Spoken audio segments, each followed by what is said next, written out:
దేవుడు నీకు సహాయం చేస్తాడు. మొట్టమొదటిగా దేవుడు నీకు సహాయం చేస్తాడు.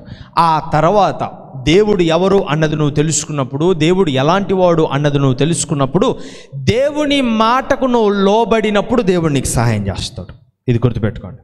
దేవుని మాటకు నువ్వు లోబడినప్పుడు దేవుడు నీకు సహాయం చేస్తాడు. లేకపోతే దేవుడు ఎదురు చూస్తాడు కానీ సహాయం చేయడు. ఈరోజు నీ జీవితంలో సహాయం రావట్లేదా? ఈరోజు నీ జీవితంలో దేవుడు సమాధానం ఇవ్వట్లేదా? ఈరోజు నీ జీవితంలో నువ్వు ఎంత ప్రార్థన చేస్తున్నా సరే still you can't find the answer from God. దేవుని యొద్ద నుంచి నీకు సమాధానం రాకపోతే వాట్ ఈస్ ద రీజన్? ఈరోజు ఒకసారి నిన్ను నువ్వు పరీక్షించుకో. ఎందుకు నువ్వు అడిగిన దానికి దేవుడు సమాధానం ఇవ్వట్లా? ఎందుకు నువ్వు అడిగిన దానికి దేవుడు జవాబును అందించట్లేదు? ఎందుకు నీ ప్రార్థనలకు సమాధానం రావట్లేదు? దుఃఖపడి ప్రార్థన చేస్తున్నావు, ఉపవాసం ఉండి ప్రార్థన చేస్తున్నావు, but still there is no results. ఎటువంటి సమాధానాలు లేవు. ఎందుకని?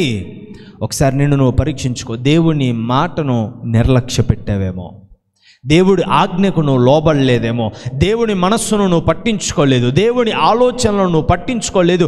దేవుని మనస్సును గాయపరుస్తూ వచ్చి నా మనస్సును సంతోషపెట్టు అంటే కుదరదు. అయ్యా, దేవుడు అనేవాడు ఇలా చేయొచ్చా? ఎవరికైనా అనిపించిందా? అయ్యా, దేవుడు అనేవాడు ఇలా చేయొచ్చా అంటున్నావుగా. దేవుడు అని ఆయనకి ఇవ్వాల్సిన మర్యాద ఆయనకి ఇవ్వండి. Amen. He is god and give the respect what he deserves. ఆయన దేవుడు అని నీకు తెలిసినప్పుడు దేవునికి ఇవ్వాల్సిన విలువ దేవునికి ఇవ్వాలి. చాలామంది యేసుక్రీస్తు ప్రభు వారిని ఏం చేస్తున్నారో తెలుసా? కూలోని చేస్తారు. మేము నీ పని చేయం, నువ్వు నా పని చేయాలి. మేము నీ మాట వినం, నువ్వు నా మాట వినాలి. మేము నీకు లోబడం, నువ్వు మాకు లోబడాలి అన్నట్టుగా చాలా జనాలు చేస్తున్నారు ఈరోజు. వారిలో నువ్వు కూడా ఒకదానివి ఒకడివేమో.